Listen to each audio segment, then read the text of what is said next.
Olá, doutora Joana, muito obrigada por ter aceito o nosso convite, o convite da Nordic Laboratories e se ter juntado a nós neste ciclo de entrevistas. Vou, e como já tem sido hábito, iniciar aqui com breve resumo, porque é extenso o percurso da doutora Joana Pinheiro, que se licenciou em Nutrição, em Ciências da Nutrição, pela FECNAL, portanto na Universidade do Porto, tem uma pós-graduação em Terapia Ortomolecular pela CESPO e também alguns cursos do IFM, do Institute for Functional Medicine.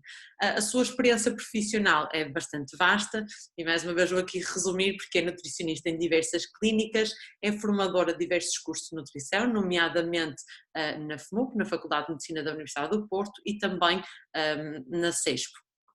Tem várias publicações onde é autora e também livros nos quais é coautora, como Guia para a Alimentação Saudável e Ecológica e Guia Alimentar para Escuteiros, e a qual acompanhamos nas redes sociais também a doutora Joana com o Nutri Super Health. Muito obrigada, doutora Joana, e corrija-me aqui se tiver alguma coisa em falta daquilo que tem sido o seu percurso. Antes de mais, muito obrigada eu pelo convite que me foi dirigido para estar aqui hoje a partilhar um bocadinho a minha experiência na área e sim, de uma forma resumida é isso mesmo, está fantástico. Ainda bem. Eu ia começar e aqui já conheço a doutora Joana há algum tempo e venho acompanhando, como tinha dito, o percurso profissional.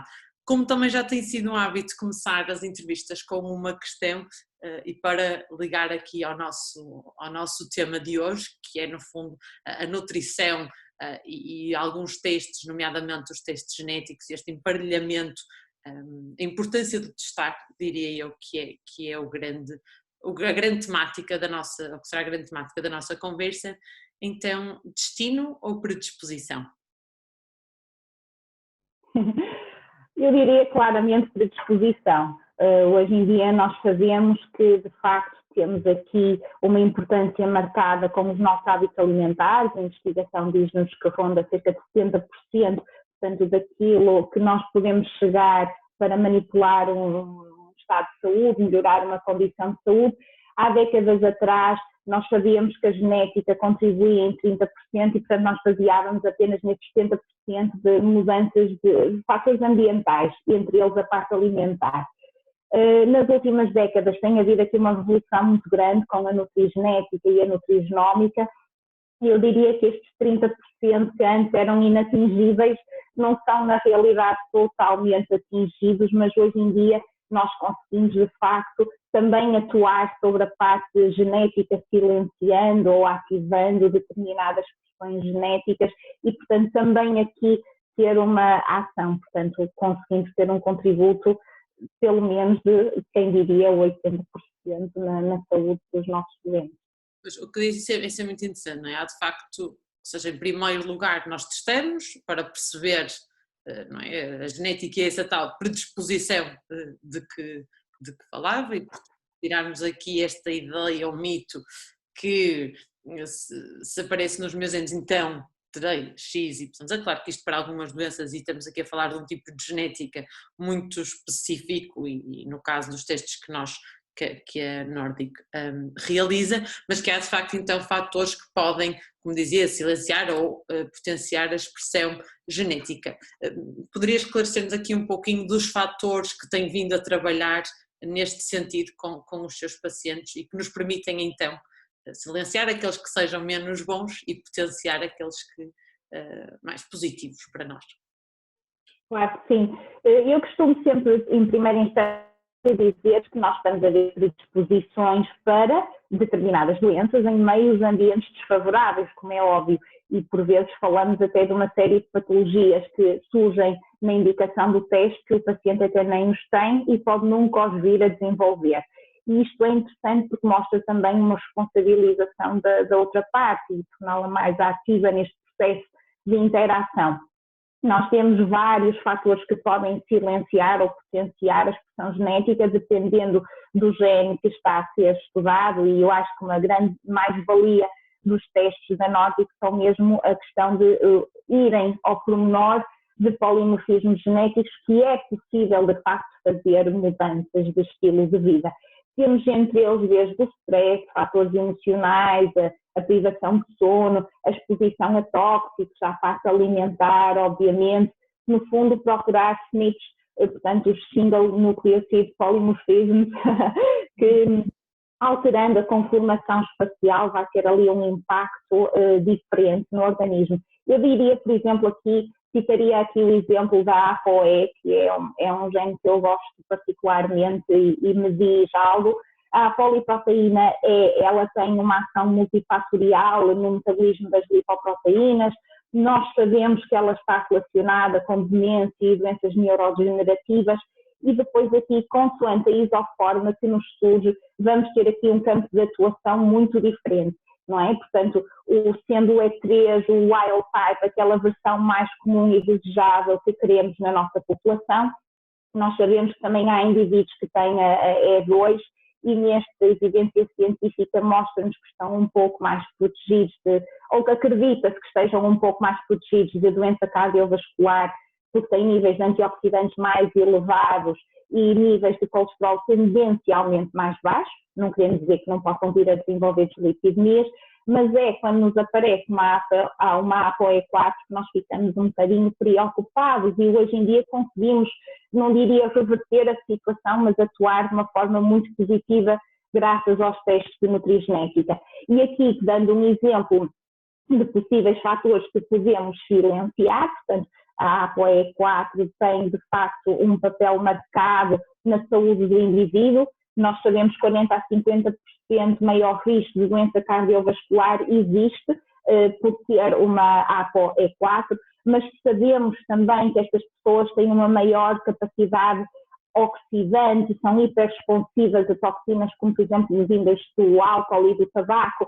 Então, nós tendo esta informação de antemão, podemos perfeitamente informar o nosso paciente dessa questão e ele não consumindo o álcool ou não sendo fumador passivo ou ativo, conseguimos aqui silenciar um pouco esta expressão genética. Hoje em dia conseguimos ainda ir um pouco mais além. A investigação científica orienta-nos não só na questão de silenciar, mas como optimizar estes mesmos polimorfismos genéticos. E hoje em dia sabe-se, no caso, por exemplo, da ApoE4, que nós, procurando otimizar os níveis de ômega 3, procurar que este indivíduo tenha um peso saudável, uma massa gorda saudável, aumentar os seus níveis de antioxidantes, vamos estar a favorecer um pouco, portanto, toda esta predisposição e esta carga negativa, podendo até nunca chegar a desenvolver estas predisposições a que está sujeito. Sim, eu diria, e obrigada, acho que é bastante esclarecedor, que de facto, não é, estes fatores que nós vamos modelar conseguimos ser mais específicos, não é, e personalizar e individualizar esta estratégia. E tem uma questão que falou que eu acho muito interessante, esta vertente que acho que só quem tem prática clínica que assente e faz estes testes e percebe isso, que é a responsabilização que eu diria, e mais uma vez corrija-me se estiver equivocada, que traz consigo essa motivação para a adesão àquilo que é o plano ou a estratégia terapêutica, não é? Que daí surge. Sim, sem dúvida. Eu costumo sempre sensibilizar quem me procura que é parte ativa do processo e este tipo de teste auxilia-nos a reforçar essa mensagem, ou seja, mais do que uma dieta, e eu não gosto muito de usar essa expressão, eu estou a procurar uma mudança de estilo de vida e a pessoa adquire uma clara consciência que é parte ativa nesse processo. Se de facto fizer uma dieta de um mês, seguindo ali as recomendações, vai ficar muito aquém da potencialidade que tem ali por trás. Também este compromisso faz com que, por norma, a adesão, a aceitação e os resultados também sejam mais interessantes. Claro, porque isso também é uma questão muito importante para todos, para os nutricionistas em especial, mas para todos os profissionais de saúde, esta questão que nós temos aquele momento com o cliente, com o paciente, como quisermos chamar, e que depois é muito importante esta parte de ativa, não é? Porque no final quem faz as escolhas, não é? E toma essas decisões é o paciente quando está no seu meio, e daí ser, pronto, mais uma informação e mais uma ferramenta a contribuir para esta motivação, não é? E para esta adesão àquilo que é o plano. Algumas questões que nos têm colocado, e é interessante quando os nutricionistas nos contactam enquanto Nordic, aí ficam às vezes um bocadinho reticentes de como é que podem usar esta ferramenta na sua prática clínica, e daí pedir agora que nos desse um bocadinho daquilo que tem sido a sua experiência, nomeadamente como é que aborda esta situação aos pacientes, eventualmente alguns casos em que tenha abordado e que de facto a nutrição faça todo o sentido. Muito bem. Eu, de facto, gosto muito dos testes de nutrigenética, acho que eles potenciam imenso o resultado e a adesão ou o compromisso do paciente, claro, quando necessário, como é óbvio. Já falamos aqui do conhecimento de podermos ativar ou silenciar determinadas questões genéticas, e já aqui com uma ferramenta poderosíssima em termos de trabalho. Acho que outra vertente muito positiva para o nutricionista é a questão das necessidades nutricionais, ou seja, nós temos de facto as DRIs que seguimos, mas para determinados indivíduos com determinadas predisposições e condições de saúde, determinadas vitaminas e sais minerais, mediante a orientação das DRIs, pode ficar muito aquém. Ou seja, os testes de nutrigenética permitem-nos dar pistas, orientar para necessidades ótimas de vitaminas e minerais para prevenir uma instabilidade genética. Ainda conseguimos ir mais além, e não só aqui a questão das necessidades nutricionais, mas eu acho muito importante também a biodisponibilidade de determinado nutriente.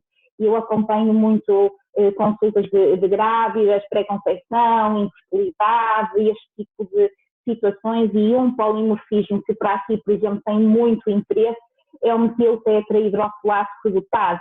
Portanto, nós sabemos que é uma enzima-chave no metabolismo do folato para a síntese de DNA e para a metilação da homocisteína, e quando temos aqui este polimorfismo, que é tão comum na população, a evidência científica diz-nos que cerca de 10 a 30% da população tem um compromisso com esta enzima-chave.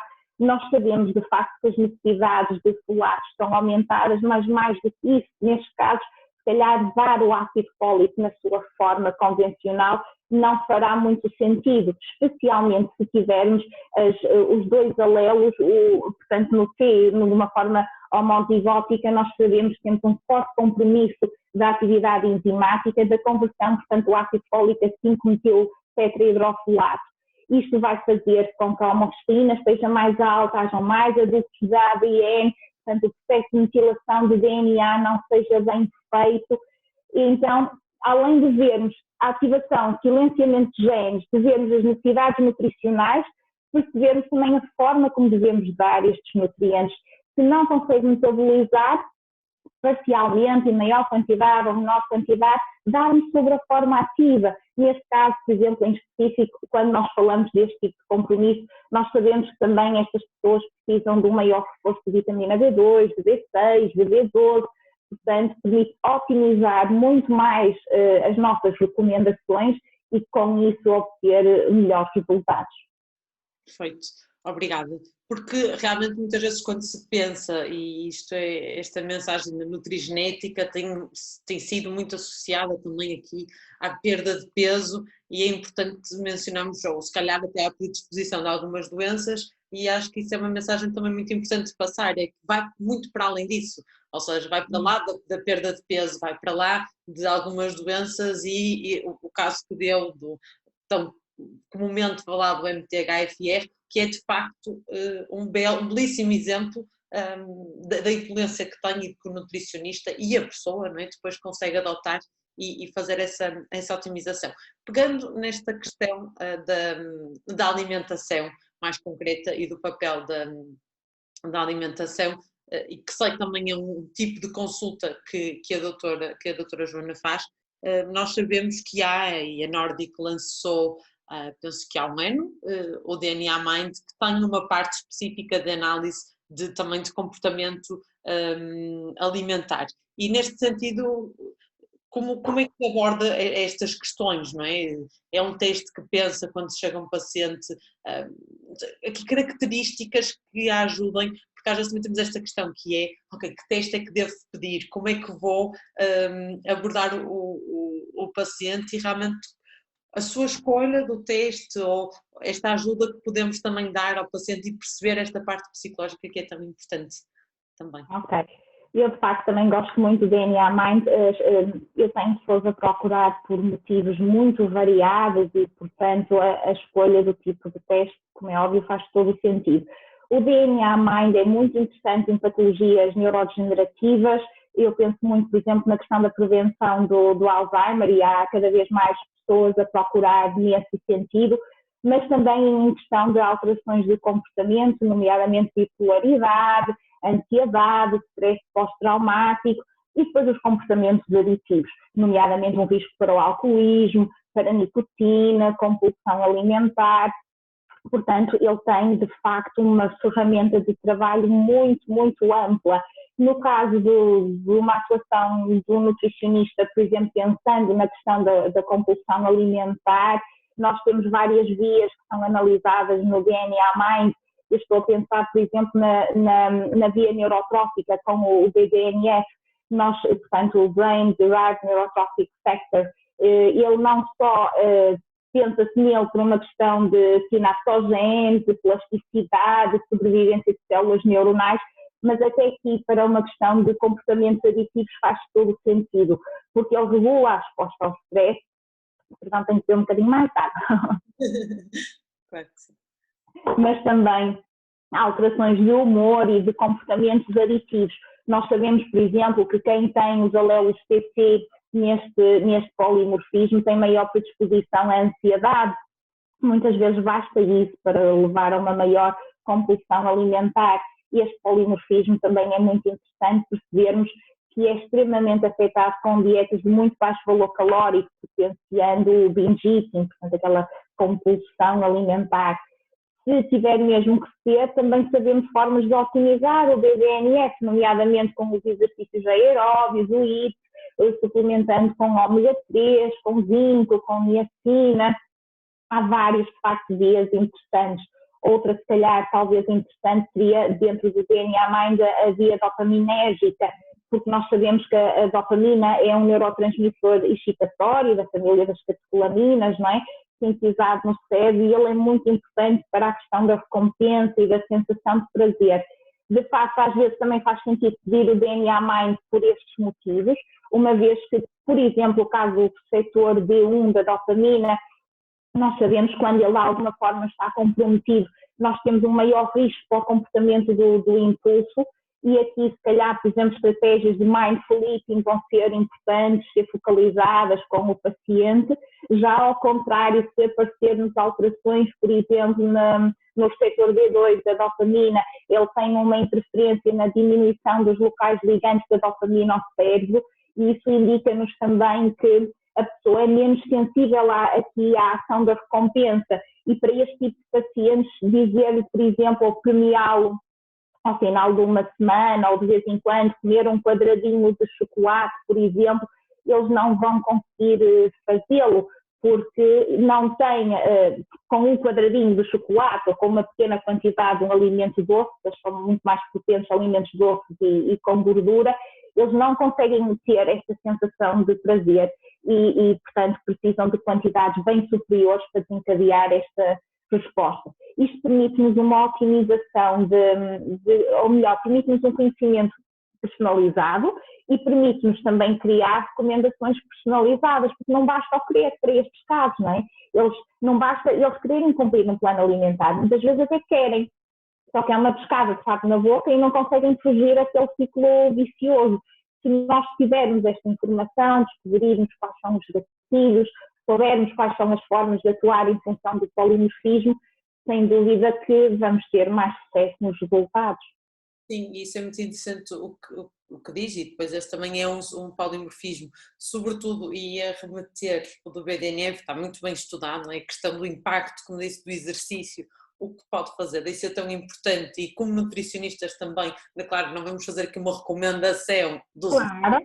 obviamente, mas mais uma vez estamos a estimular o paciente a que adote este estilo de vida mais saudável. E no que diz respeito ao da dopamina, é muito interessante também perceber isso, não é? Que às vezes temos estas questões, como eu te falaste, mais vale um quadradinho de chocolate todos os dias, e que de facto esta é uma estratégia que funciona para alguns, não é? E portanto é importante perceber que estratégias e a quem é que as estamos a recomendar e porquê. E todos aqueles que nos estão a ouvir, não é? As pessoas depois querem saber, afinal, ou se calhar até conseguem perceber porque que determinada estratégia não resultou, não é?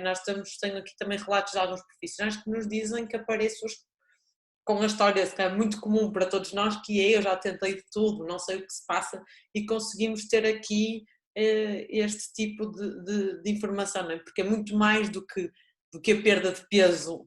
É muito mais. Aliás, e as pessoas compreendem-no, porque percebem que há sempre aquela tendência de fazer a dieta que o vizinho fez ou que a amiga fez, e os resultados de facto não são iguais. Claro que não são iguais, nós somos indivíduos completamente diferentes e, portanto, mesmo seguindo as mesmas recomendações, vamos ter respostas completamente diferentes, e aqui conseguimos perceber o porquê e otimizar os resultados em função do nosso perfil.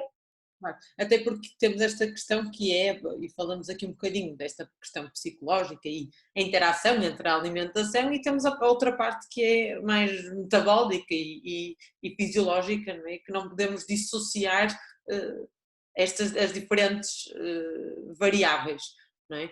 E continuando na questão alimentar, como falou também da ApoE e da nossa saúde, nós conseguimos também aqui avaliar algumas predisposições que eu acho que são muito interessantes. Nós hoje temos um painel na questão das sensibilidades alimentares, portanto conseguimos, como disse, a questão da predisposição, e que muito se fala para esta questão de uma sensibilidade ao glúten ou desta intolerância à lactose, e gostaria de ouvir também um bocadinho aquilo que tem sido a sua experiência na detecção destas sensibilidades alimentares, se é algo que as pessoas falam, se é algo que procura,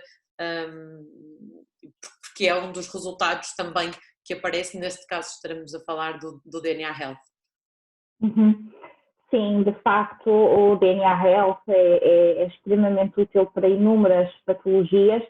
Às vezes serve aqui muito de reforço para compreenderem porque é que tem que se tirar determinado tipo de alimentos, ou pelo menos pensar em removê-los, e é importante ir fazer não num mês ou dois, mas provavelmente para a sua vida. No caso da intolerância à lactose, ela é muito bem conhecida, nós sabemos ali que há, portanto, o que nos indica é uma predisposição. Depois, obviamente, com a consulta clínica, com os sinais, com os sintomas, ou se a pessoa quiser mesmo confirmar, tem uma série de testes que poderá fazer para despistar ali a intolerância à lactose, e depois ensinar o paciente também, o utente, o cliente, que tipo de alimentação deve seguir, que outras formas vai buscar determinados nutrientes, é ali bastante importante.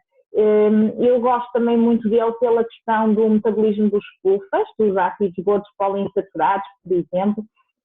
Ele vai-nos ver ali o FAD1, e a biodisponibilidade dos PUFAs nos tecidos depende muito da ingestão alimentar, mas também desta capacidade de conversão, e este polimorfismo para mim é fantástico por esse motivo, porque no fundo nós vamos perceber se toda a cascata da conversão dos ácidos gordos ômega 3, da série 3 e da série 6 consegue de facto ser bem feita, e quando há alterações aqui, nomeadamente com a presença do alelo GG, a variante GG, temos uma maior conversão de DHLA em ácido araquidónico, potenciando ali inflamação sistémica, que podemos depois pegar noutras áreas metabólicas do teste, nomeadamente a da inflamação, e ver interleucina 1, interleucina 6, a proteína C reativa, e conjugar aqui, otimizar as recomendações, seja por um processo de uma doença autoimune e modulação de uma inflamação,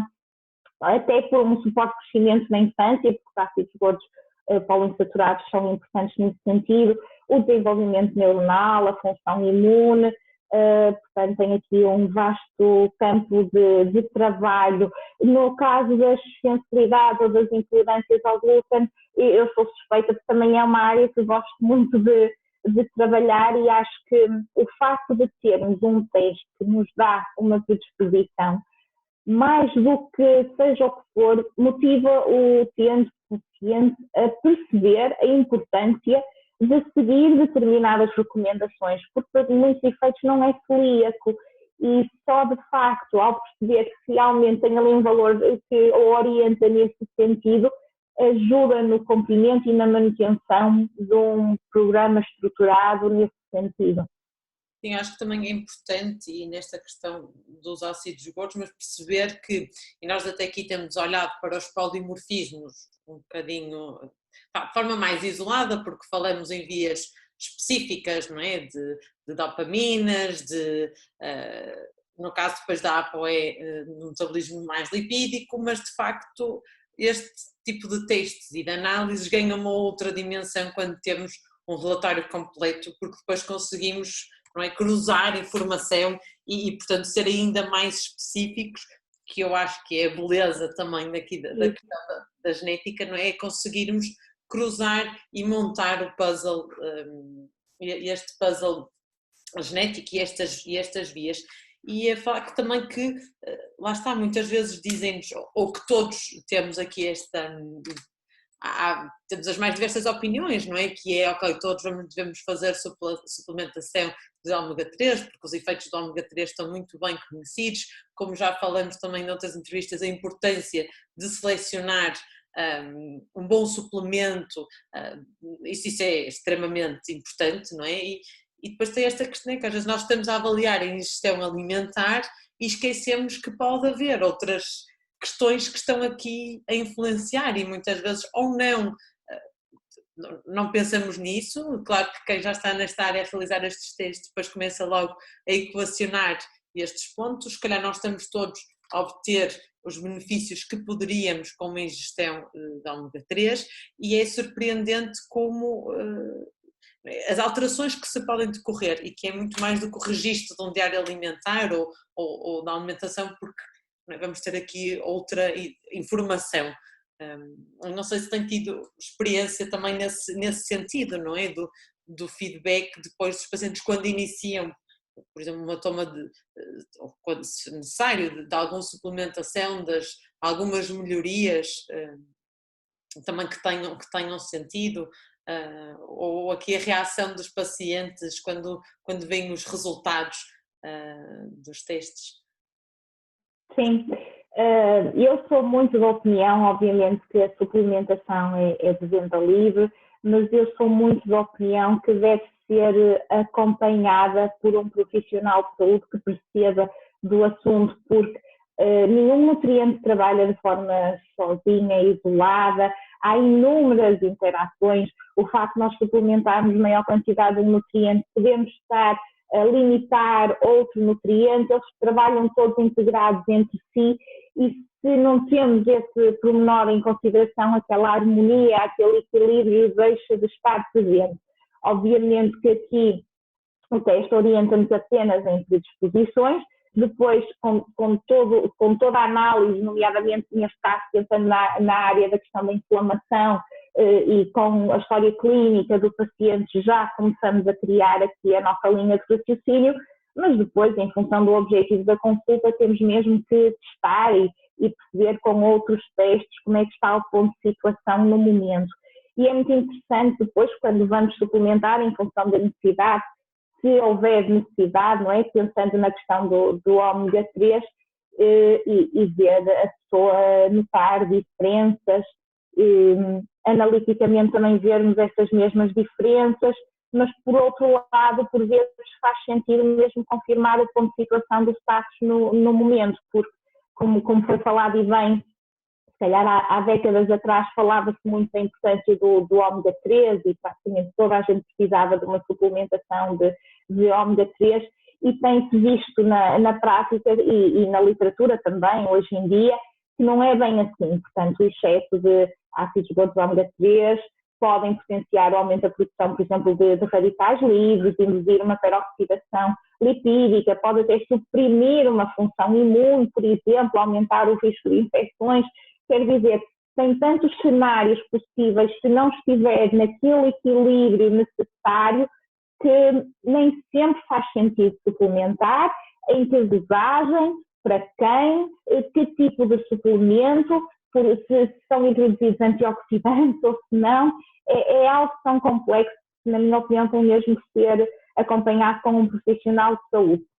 Quando bem feito, especialmente pensando numa questão de dor, é muito interessante, pelo menos a minha experiência, o que eu vejo é, à medida que o paciente vai sentindo melhorias, muitas vezes esquece o seu ponto de partida, ou seja, esquece da intensidade de dor que tinha inicialmente, por exemplo, uma rigidez matinal que demorava horas a passar, o compromisso da sua qualidade de vida, o grau de intensidade fica muitas vezes camuflada, esquecida, porque sente bem melhor.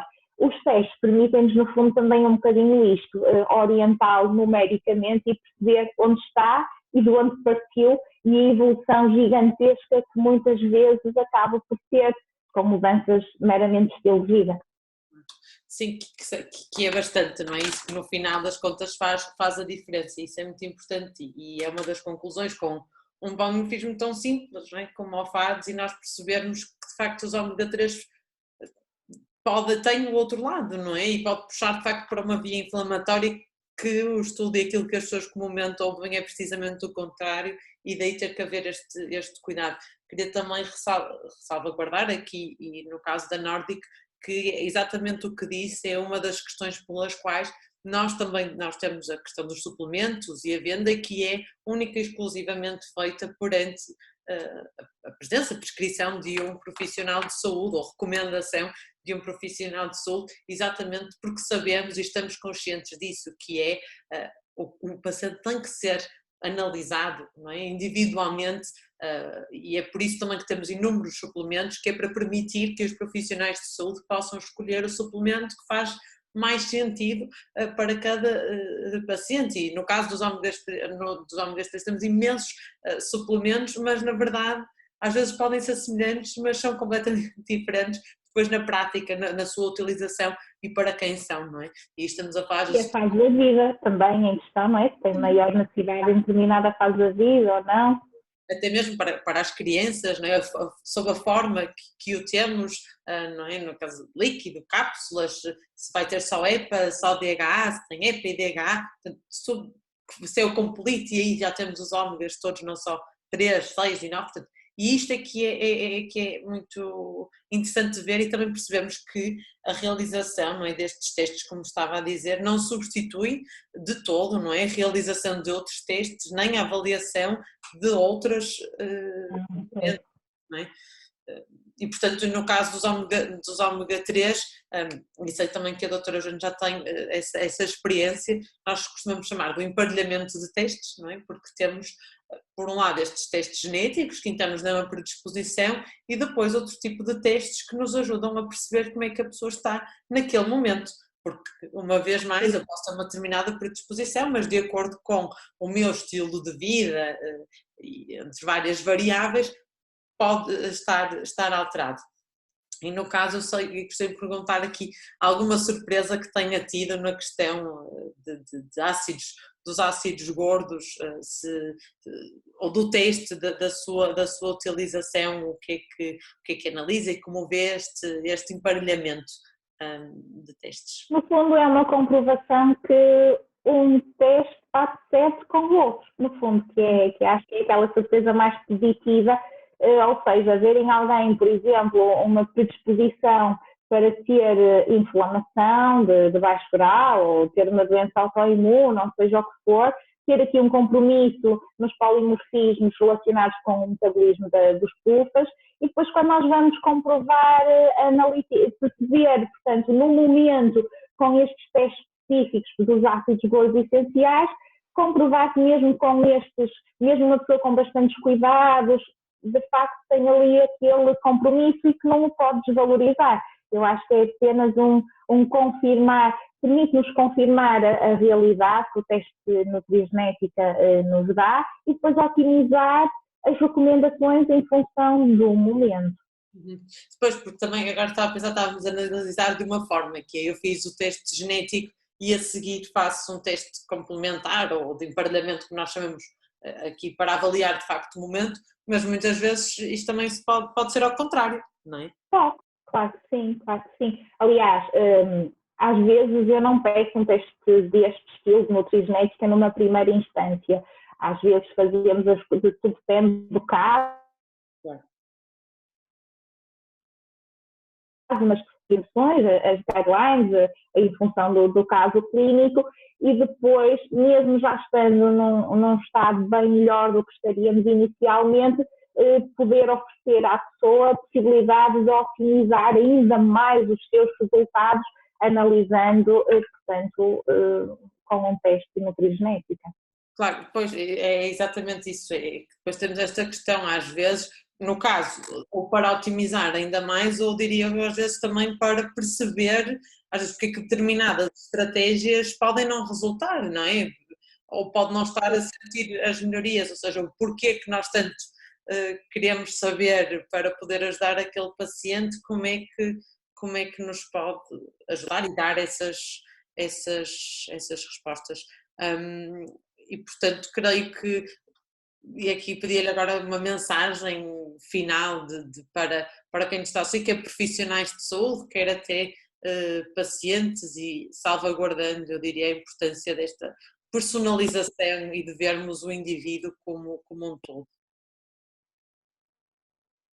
Eu acho que não faz sentido de outra forma sem ser vermos um indivíduo como um todo, para termos os melhores resultados possíveis para eles. Eu costumo sempre dizer aos meus pacientes, e gosto de trabalhar de uma forma multidisciplinar, porque não tenho resultados sozinha, obviamente é com um trabalho em conjunto.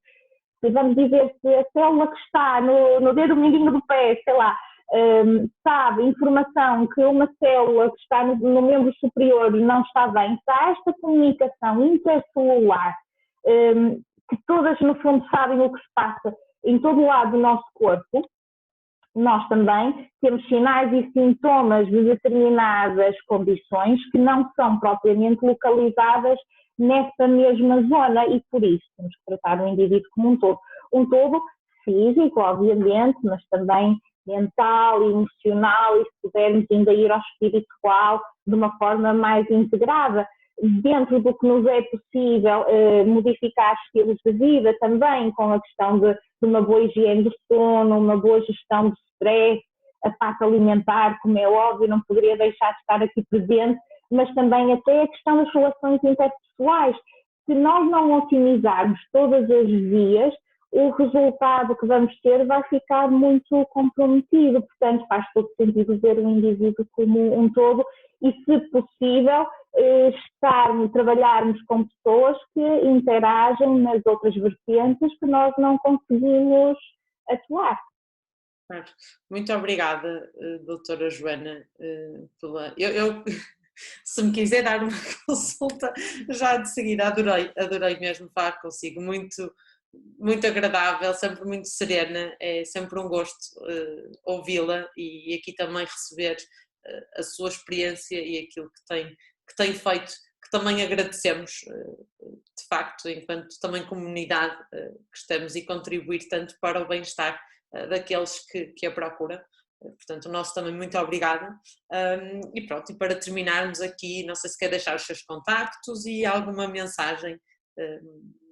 Posso deixar os meus contactos, a minha página é NutriSuper Health, basta procurarem no Google, lá também tem as redes sociais, no Facebook é a NutriSuper Health, no Instagram é NutriSuper Health, tem o e-mail, os contactos, através da página conseguem ter esse acesso todo. Eu gostaria de deixar uma mensagem, sim, porque muitas vezes a área da saúde, por muito importante que seja, muitas vezes é subvalorizada ou até desvalorizada.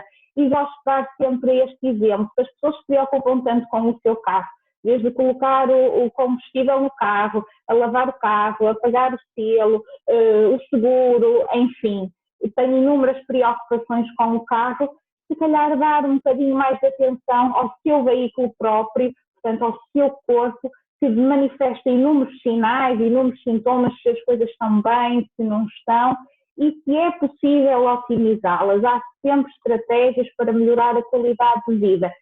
Basta trabalhar nesse sentido e procurar os profissionais certos para ajudarem também nesse sentido.